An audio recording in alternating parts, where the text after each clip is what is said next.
Good day, my friends. In early March, the New York Tribune chose to publish a private letter from Postmaster General Montgomery Blair to General Fremont. Because of this, there has been considerable effort on the part of many to stir up faction and strife on the part of the loyal supporters of the Union. I have not read, nor do I wish to read the letter. It was intended that I should, but it was for partisan purposes alone. My friends, there is great need, as Postmaster Blair so aptly put it, to arrest the spread of factions in the country and prevent divisions at this time. Our form of government is now starting against the inroads of anarchy. It is of vital importance that we guard against the errors of faction within. I wish it to be known that I yet maintain the most cordial relations with Postmaster Blair and his family, conservatives, and also General Fremont, whose radical followers call him the great emancipator. It is a matter of public record that General Fremont has just been given command of the Mountain Department. He now shares equal station with General McClellan, commander of the Department of the Potomac, and General Halleck, commander of the Department of the Mississippi. Earlier this year, a new article of war was adopted by Congress, and it was signed by the executive on the 13th of March. This article finally establishes a uniform policy regarding runaways. Henceforth, escaped slaves, whether fugitive of a disloyal or loyal master, shall not be held or returned to slavery by officers of the United States Army or Navy or by the forces under their respective commands. Such fugitives shall be treated by the military as persons, exactly like all other persons who may be found in the country, and not as property.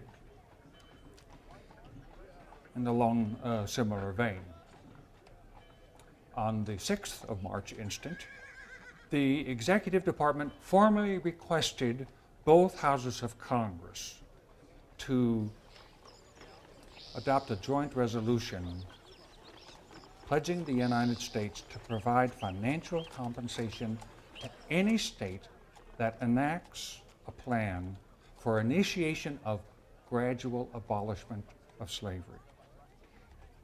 I say for initiation because, in my judgment, gradual and not sudden emancipation is better for all. Those in rebellion have made plain their purpose, if accomplished, to draw the remaining loyal slave states into their proposed confederacy. To deprive them of this hope substantially ends the rebellion. This proposal is but further evidence of the oft-stated executive purpose to preserve the Union by all indispensable means. War has been made and continues to be an indispensable means to that end. A practical re-acknowledgement of the national authority would render the war unnecessary, and it would at once cease. If, however, resistance continues, the war itself must continue.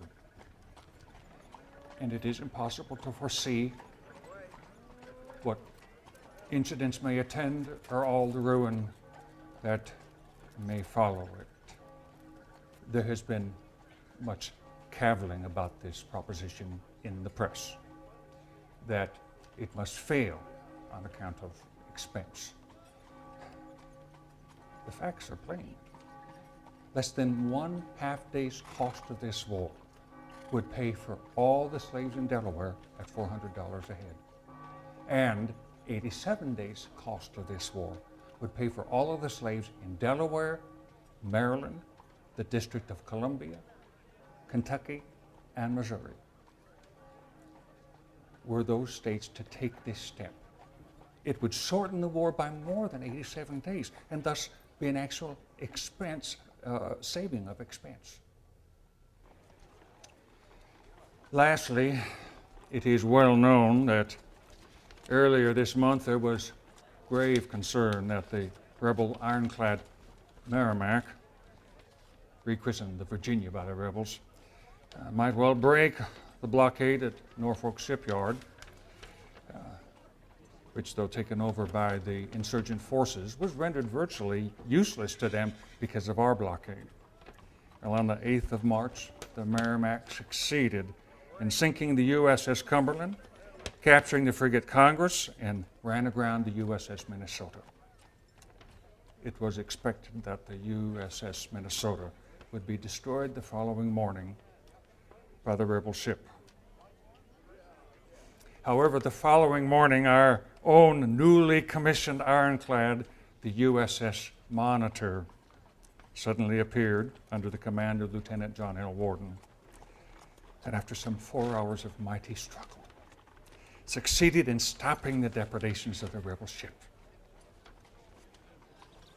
And so on the 27th of March, Secretary of the Navy Wells requested $30 million of the Senate Naval Committee for ironclad vessels and heavy ordnance. I concur with the Secretary when he says he deems it imperative that we should commence construction of armored vessels on a scale commensurate with the great interests at stake.